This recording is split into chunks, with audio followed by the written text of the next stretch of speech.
ఇంకా రాజీనామా చేయలేదు అంటున్నారు. నేను రాజకీయాలకి దూరంగా ఉంటున్నాను. రాజకీయాలకు అతీతుడిని. ఓన్లీ కళామ తల్లి సేవలోనే నేను ఉంటాను అంటూ ఉన్నారు. మరి ఎందుకు అఫీషియల్‌గా ఇంకా రాజీనామా చేయలేదు అన్న విమర్శలు కూడా మనకెక్కువ వినిపిస్తూ ఉన్నాయి. అఫీషియల్‌గా రాజీనామా అనేది ఆయన చేయాల్సిన టైం వచ్చినప్పుడు ఆయన చేస్తారండి. హ్మ్. ప్రస్తుతానికి ఆయన సందర్భంగా చెప్పిందేంటంటే, హ్మ్. నేనిప్పుడు రాజకీయాల్లో తిరగట్లేదు. హ్మ్. రాజకీయంగా నేను ఏ పార్టీ వైపు తిరగట్లేదు. ఏ పార్టీకి నేను కొమ్ముగాయట్లేదు అనేది హ్మ్. విషయం ఆయన క్లారిటీగా చెప్పారు. హ్మ్. రెండోది హ్మ్. ఆయన ఆశయాలు ఏంటనేది పవన్ కళ్యాణ్ గారు ప్రజల్లోకి తీసుకెళ్తున్నారు కాబట్టి, హ్మ్. నేను రాజకీయాల గురించి ప్రస్తుతం పట్టించుకోవాల్సిన అవసరం లేదని నేను భావిస్తున్నాననేది ఆయన ఉద్దేశం అండి. హ్మ్. హ్మ్. సో, ఇందులో హ్మ్. పవన్ కళ్యాణ్ గారు, చిరంజీవి గారు 2 కళ్ళండి. హ్మ్.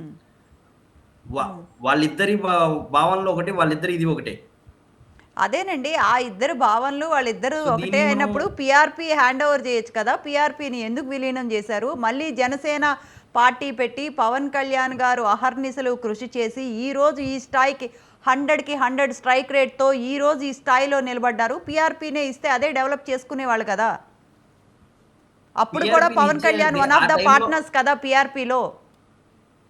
పీఆర్‌పీలో పవన్ కళ్యాణ్ గారు పార్ట్నర్ హ్మ్. అయినప్పటికీ హ్మ్. అప్పటికి ఆయనకున్న మైండ్ సెట్ ఏంటో అనేది మీకు తెలీదు, నాకు తెలీదు, ఆయనకి తెలీదు.